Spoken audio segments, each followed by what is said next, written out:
The last 3 second generation runs I completed, I used bug type Pokemon. The last 2 generation 1 runs I did were also with bug Pokemon, Scyther and Pinsir. So I'm going to continue the bug theme today by using an absolutely incredible bug Pokemon, Heracross. I've actually never used it before, but I've always really loved it. I'm really excited to steamroll Generation 2 with this fierce stag beetle. By the way, send help, my nicknames need some work, so in the future when you suggest a challenge, also suggest a creative nickname for the Pokemon. Maybe if I like it enough, I'll use the nickname in my challenge. My first fight doesn't go as well as I wanted it to. I thought Heracross might deal a little bit more damage, so I train up to level 7 and then finish off the Mr. Pokemon quest. The rival fight before returning to Elm's lab is so easy. Heracross 2-hits Cyndaquil. This is so much easier than the other runs I've done. I wonder if Heracross will do this well against Falkner. Maybe it can be the first bug run I do that beats Falkner on the first attempt. I asked what you all named your rival when you were kids, and the majority of people actually said question mark, question mark, question mark. Because the police officer simply asked what his name was and the game had said his name was question mark, question mark, question mark, you just thought, okay, that must be his name, and then you put it in. Very honest of you. So today I'm breaking tradition, and the rival will not be known as Butt. Instead, he will be known as question mark, question mark, question mark. In Sprout Tower, I avoid all the optional trainers in order to level up slightly slower. I don't want the challenge to become too easy by overleveling. The Sage at the top of the tower is very easy. This trend continues as Heracross is the first bug to take down the Spearow trainer on its first attempt. Falkner is next. Can Heracross keep it up? Falkner sends out Pidgey first. Heracross uses Horn Attack and takes the Pidgey down in a single hit. Pidgeotto comes out next. It survives my attack with Orange Health and strikes back with Gust. Okay, that did a lot of damage. But I outspeed the Pidgeotto and take it down the next turn. That's a first. Heracross beat Falkner on its first attempt, at only level 12. Well done, little beetle. In Union Cave, the Geodude trainer is surprisingly easy. Horn Attack in combination with Heracross's attack stat is doing really well. Unfortunately, when I exit the cave, I run into the hiker outside. He has a Geodude that knows Rock Throw, and it gets Heracross quite low in health. I eventually take him out and move on to the short rocket plotline in Slowpoke Well. Against Bugsy, I'm going into the fight at level 16. It's nice to face off against the gym leader without a major level lead. Alright, let's see how we can do. Metapod is first, and Horn Attack deals massive damage to it. I guess the Cocoon Pokemon are going to be much easier than expected. Bugsy sends out Cocoon a second, and it's also a 2-hit. Scyther is last. It starts off with Fury Cutter and deals hardly any damage. That's probably due to my typing. My next Horn Attack gets a critical hit and takes the Scyther down into Orange Health.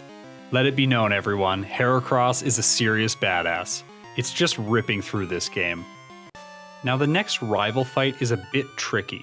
Our move pool lacks good coverage against ghost Pokemon. The only move Heracross learns through level up that can hit ghosts is Mega Horn, and that's at level 54. On the TM side of things, it has a bit more diversity. Hidden Power, Earthquake, Swagger, Thief, and Fury Cutter. Of all these moves, the only one available to me right now is Fury Cutter. Thank God for Bugsy. Leveling up to level 54 would have been terrible. Ghastly comes out first, and Fury Cutter does a pathetic amount of damage.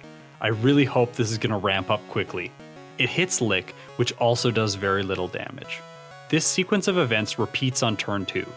By turn 3, I'm really starting to see the damage build up. I had a realization here. What if I just continue with Fury Cutter against Quilava and Zubat? Quilava comes out, and Fury Cutter wrecks it. Heracross? More like Heraboss. I seriously love this little stag beetle badass.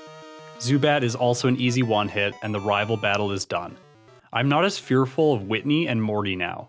I think the next stage of the game is going to be a smooth experience with Fury Cutter on our side. Let's see if I'm right. In Ilex Forest, I think I got the pronunciation right this time. Let me know in the comments if it's still wrong. I catch a Paris to teach it Cut. Headbutt replaces Horn Attack as my primary damage dealing move. In retrospect, I probably should have just replaced Tackle, but I'm going to be using Headbutt and Fury Cutter for a little while anyways. In the forest, there is a hidden ether along the main path. I grab it because it'll be useful for the Elite Four.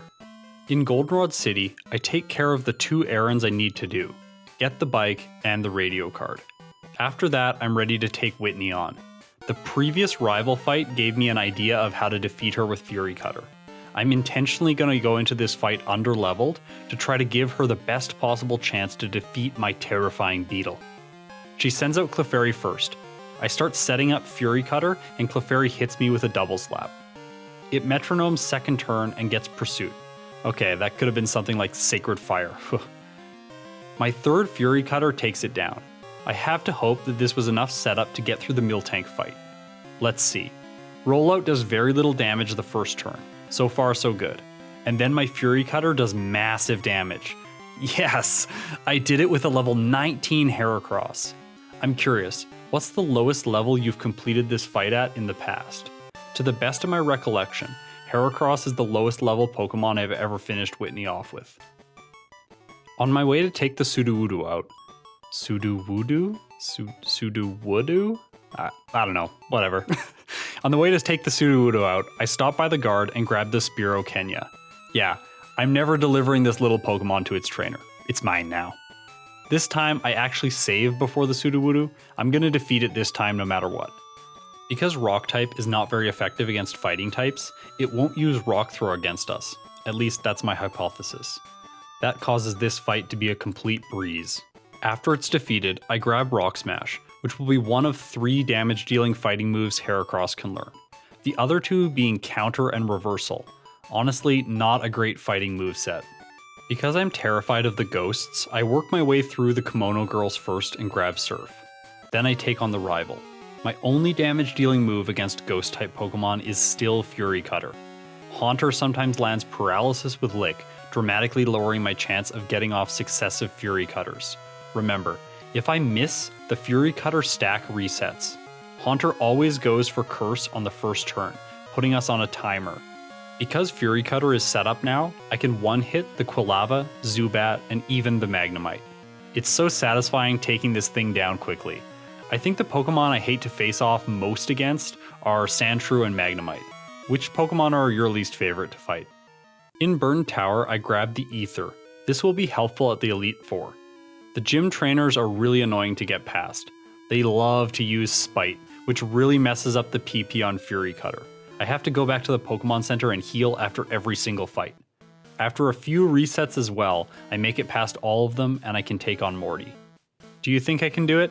I'm hesitantly optimistic about this fight. Morty leads with Ghastly. It opens with Curse and immediately puts Heracross on a timer. The second turn it goes for Lick, but doesn't paralyze. So far so good. Haunter is next. Fury Cutter is dealing half health damage to it at this amount of setup. It uses Hypnosis and puts us to sleep. This resets my Fury Cutter and dooms us to death by Curse. I played this fight many times, and each time the ghosts are able to mess me up just enough to take the victory. Either Paralysis, Sleep, or Spite can cause me to be unable to win. I'm gonna have to go train up a bit on the route west of Ecruteak City and come back after a few levels. Because of the level curve in Generation 2, there isn't enough EXP available on this route to get all the way to level 30, so I head over to Olivine City to take the lighthouse on. I might as well get this out of the way now. In here there's also a couple useful items, a rare candy and also an ether. I grab both of those before visiting Jasmine at the top of the tower. I'm level 31 now. I hope this is what I need to take down Morty. Ghastly comes out. My Fury Cutter is dealing a small bit more, but not enough to make a material difference in the fight. Ghastly sets up Curse, and it looks as if this battle is going to play out as it did before. Great. Its second turn Lick doesn't paralyze me, so I've made it into the Haunter fight without getting paralyzed. Now I need to avoid Sleep. Haunter only gets 1 attack due to how much damage I deal each turn. It uses Hypnosis. And misses. Okay, Gengar is likely going to attempt to hypnotize me as well, so I need the same luck again. It uses Hypnosis, and it also misses. Yes, I did it. Despite feeling good about the victory, it's tinged with a little bit of regret because this strategy wasn't particularly consistent. However, just because Heracross's learn set is so limited at this point in the game, I don't think that there was another choice, so I'll move on. Next is Chuck. I catch a Krabby and teach it Surf and Strength, and then take the quick route across the sea, keeping left the entire time. Chuck opens with Primeape. I use Headbutt and yes! Heracross, you badass! Polywrath comes out and takes a lot of damage from my Headbutt, and then it puts me to sleep. While I'm asleep, it hits me with Dynamic Punch and confuses me.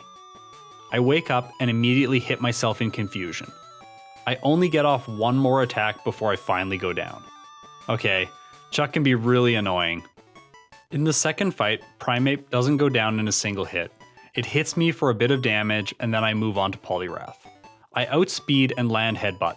It flinches. Okay, so I need to avoid sleep and I'll get off at least one more attack. On Poliwrath's turn, it uses Surf. Because this can't knock me out, I get a third turn of Headbutt off and take it down. First fight was annoying, and second fight was a breeze. Alright, that's acceptable. On the last few runs that I've completed, Jasmine has been very scary. My Ladian run taught me to never underestimate her. She opens with a level 30 Magnemite. I hit it with a Rock Smash and take it into mid-orange health. It paralyzes me with Thunder Wave. On my second turn, it confuses me with Supersonic. This thing sucks. Despite 2 status effects, I land Rock Smash on the next turn and knock it out. Steelix is up next. It misses its Iron Tail and I hit it with Rock Smash. Okay, that really didn't do much. Like a complete fool, I switch into Headbutt to see if I can do more damage this way. It misses and I miss due to paralysis. On the third turn, it misses again and my Headbutt does pathetic amounts of damage. Yeah, don't do that. Then I realized what I should be doing. I should be using Counter. It finally lands its Iron Tail, and my counter hits it for absolutely massive damage, taking it down. This isn't over yet though, there's still a Magnemite left. It does a good amount of damage with Thunderbolt, and I strike back with Rock Smash, taking it into orange health. Its second Thunderbolt lands and oh my gosh, that was close. I really need Paralysis to not activate right now. I get my Rock Smash off, and I've done it. I beat Jasmine on my first fight with her. Next I catch the red Gyarados and then stomp my way through the entire Rocket hideout. In here I get the TM for Thief. This might be useful against powerful psychic types. All of these trainers are very weak and there isn't a real boss in this section of the game. Price opens with Seal. Also, Seal? Really? That's the creative name that you came up for your Seal Pokemon? Come on. Headbutt does a good amount of damage to it and its attack doesn't deal much damage to me. Dugong continues this trend. When I look at the gym leaders in Johto, it becomes very apparent that Price has never really been particularly strong. It's an interesting fact that all the Johto gym leaders are strong against the gym leader that follows them. For instance, Faulkner is a flying type gym leader, and Bugsy is a bug type which follows. Chuck is fighting, and then Jasmine follows. Price is ice, and then Claire follows. Maybe with some different Pokemon or stronger movesets, this battle could have been a bit more engaging, but also continued the synergy of the typing of the gym leaders. So the Rocket plotline in Goldenrod is easy? Did you think I was going to say that? Well, it's hard. Heracross can't learn any moves at this point that are super effective against poison types. I have to wait to Victory Road to get Earthquake. The Rocket Executive at the top of the radio tower functions as a boss in this playthrough. The annoying facet of this fight is the fact that I cannot take the coughing down in a single hit. The situation that most commonly plays out is Smokescreen is set up many times and then the poison types slowly whittle me down. On top of my lowered accuracy, Sludge usually poisons me, putting me on a timer. I honestly wasn't sure what to do here. I reviewed Heracross's Learn set and tried the fight several times and there just didn't seem to be an obvious answer. In the end, I win this fight through brute force. The first coughing doesn't get a Smokescreen off. The second one does, but I don't get poisoned. This leads to a much more desirable fight. Okay, now that that guy's out of the way, it should be smooth sailing for Heracross, right? Wrong. The rival fight in the underground is next. He opens with Golbat, a poison flying type Pokemon. This is really not the typing that Heracross wants to deal with right now. I go for Fury Cutter, thinking I can get it set up in anticipation of the Quilava and the Haunter later in the fight. It lands Wing Attack, which deals a lot of damage to me. I can't take much of that. Because Quilava knows Flame Wheel, it would be desirable if I could knock it out in a single hit, but I can't. I take a good amount of damage and then finish it off the next turn. Haunter is the truly intimidating Pokemon on his team. It still knows Curse, and unfortunately my moveset has not improved against Ghost Pokemon. My only option during this fight is to use Fury Cutter, and as you can see, that is just not going to cut it here. Oh god, I'm awful. I tried this fight 5 times and it isn't happening. If I did manage to win, it would be through luck alone. To solve this problem, I travel back to the Lake of Rage and grab the TM for Hidden Power. I don't spend the time to determine what Hidden Power type Heracross has, instead I head straight back to the fight and see what the move is going to do against Haunter. The initial 2 Pokemon on his team play out in the same way as they did in the previous fight. Haunter comes out and I use Hidden Power against it. Moment of truth, not very effective. Luckily in this fight, Haunter uses Shadow Ball for the first 2 turns, allowing me to get a lot of damage in before it sets up its curse. Honestly, without this move selection, I would have been doomed here again. So I made it past this fight, but not in the most satisfying or convincing way. The final Rocket Executive isn't an issue. His Dark-type Pokemon go down quickly to my Fighting-type moves. Coughing takes a bit of time to take out, but it isn't as annoying as the last Rocket Executive that had like 5 coughings. Claire opens with 1 of 3 Dragonairs. My Headbutt takes it into orange health. Unfortunately, these Dragonairs love to prioritize Thunder Wave on their first turn. Because of this, I'm going to have to beat Claire paralyzed. With my speed cut, Dragonair hits me first on the second turn, dealing a small amount of damage with Slam. Then it faints. The second Dragonair lands 2 slams before getting knocked out by my repeated use of Headbutt. The third Dragonair hits its first slam, but misses its second. I was honestly waiting for that.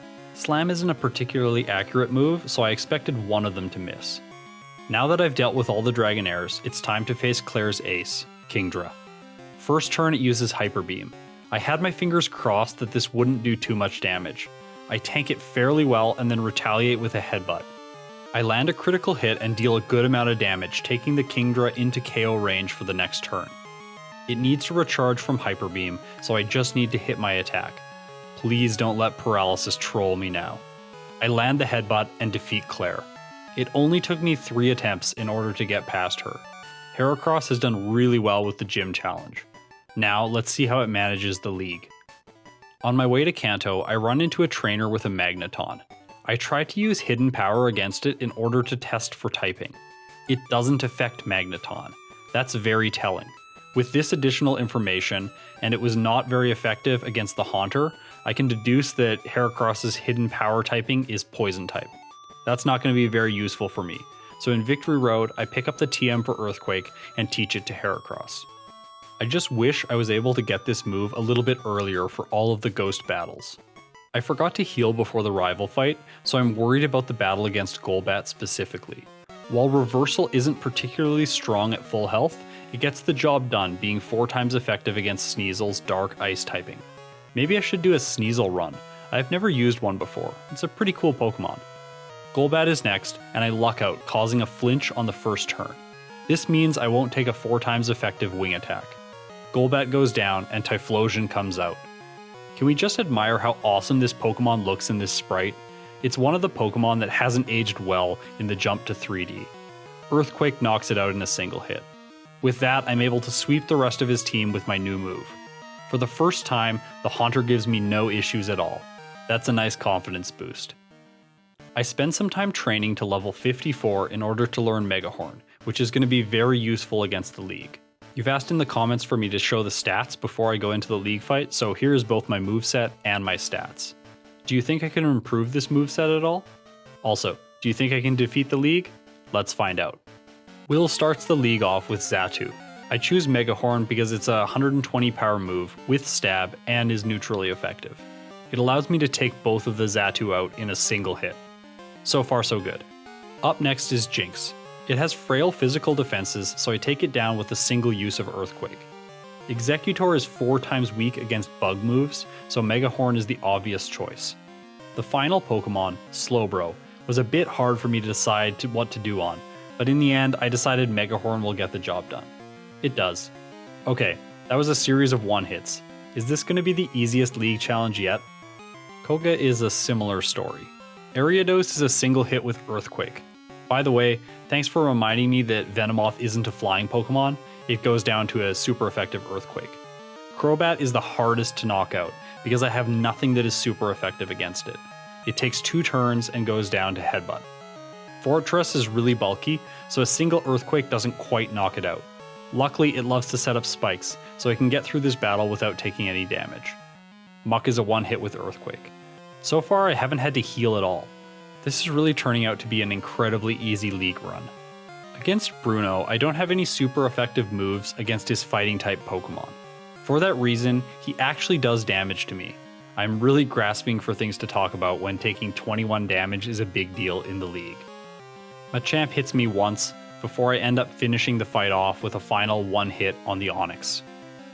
Of all the league, I think that Karen should be the easiest. She's a dark type trainer and both my types are super effective against her primary type. Should be easy, right? Let's see. She opens with Umbreon and it goes down right away to a single hit from Megahorn. I truly believe that this is the easiest Umbreon has ever been for me. Next is Vileplume, and Megahorn once again gets the job done. I find it strange how it hasn't missed once yet. Doesn't it have like an 85% accuracy? Unfortunately, Gengar survives a hit and retaliates with Lick. This ends up paralyzing Heracross. That's not good.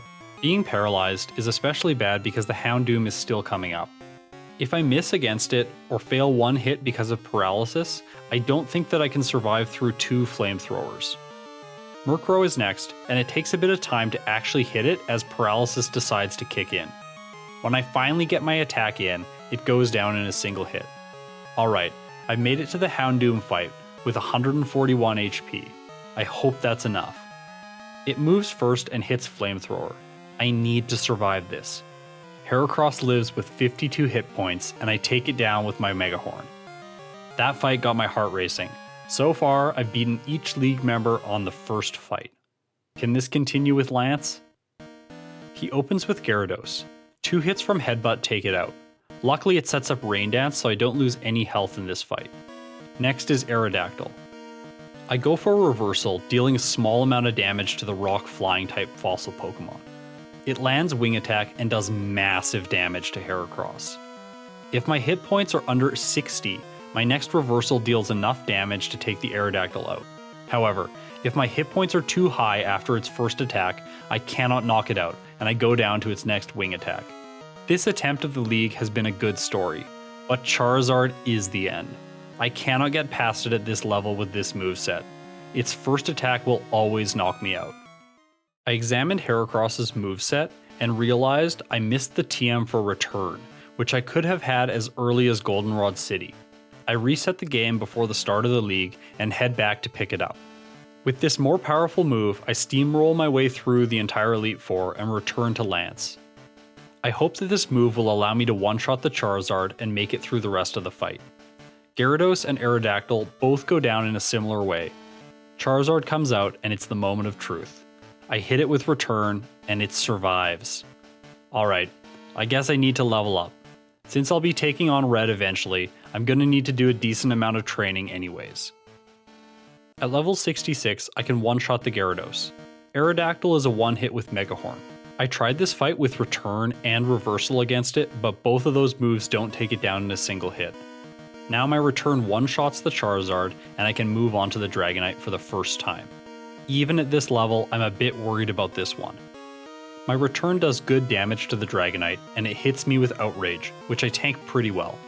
I take the level 50 Dragonite down the next turn. The second last Dragonite, at level 47, is actually the pivotal moment in this fight. It knows Thunder Wave, which can really mess Heracross up if it starts to miss attacks. Luckily, Dragonite misses Thunder Wave, and I knock it out for free.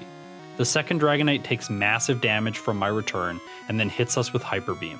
It honestly doesn't do that much damage. Our 20 level difference is probably to blame there. I've done it. The league is complete. I can now move on to Kanto. Surge is simple because I know Earthquake. Even the Electrodes don't annoy me in this run. Sabrina is equally easy because I have very high attack. Honestly, why didn't I use Megahorn though? Erica is next, and I used Megahorn and it gets the job done. Janine is simple with the help of Earthquake, and Misty I have to mostly brute force down with my high attack stat. Brock and Blaine are equally easy. Is it interesting for me to even show these fights? I'm trying to figure out if I should just cut them entirely. I don't think I've ever had issues with any of these gyms. It would be awesome if they were incredibly engaging, but they're just not. Blue is usually the most interesting, so I'll narrate this fight. The gym leader who gives out the Earth badge opens with Pidgeot. Yeah, that's kinda ironic. Funny enough, I don't one-hit it. It lands a big wing attack, and this fight is already off to a more interesting start than all the other gym badges in Kanto. Pidgeot goes down and Arcanine comes out. Usually this doggo is extremely tough, but this time I outspeed it and one-hit it with Earthquake. Against Alakazam, I go for Return, again forgetting that Bug is super effective against Psychic Pokemon. Come on. Gyarados stalls me out for a little bit by getting 2 full restores from Blue. Megahorn is 4 times effective against Executor and it goes down right away. Rhydon is last and usually this one is tough as well. Earthquake one-hits it however in this case. So what started off as an interesting fight ends up being another simple victory in Kanto. Now it's time for Red. Pikachu comes out first. You'll notice that I replaced Earthquake with Rest. That's because Return can get the job done against Pikachu in a single turn anyways.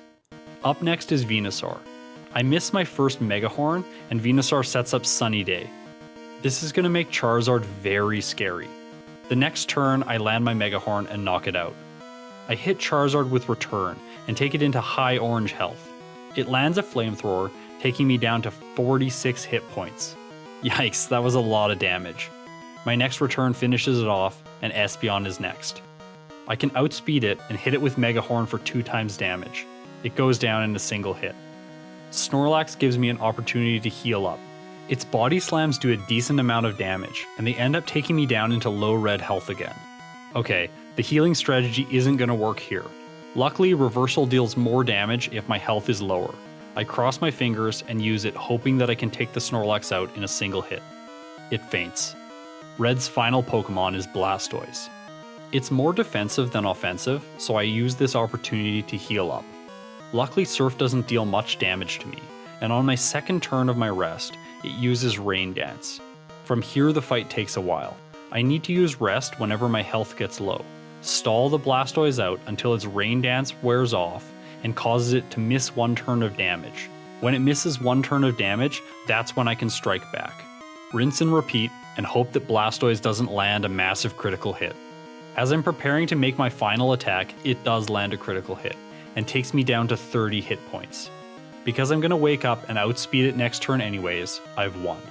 That was a really fun fight, and an extremely enjoyable run.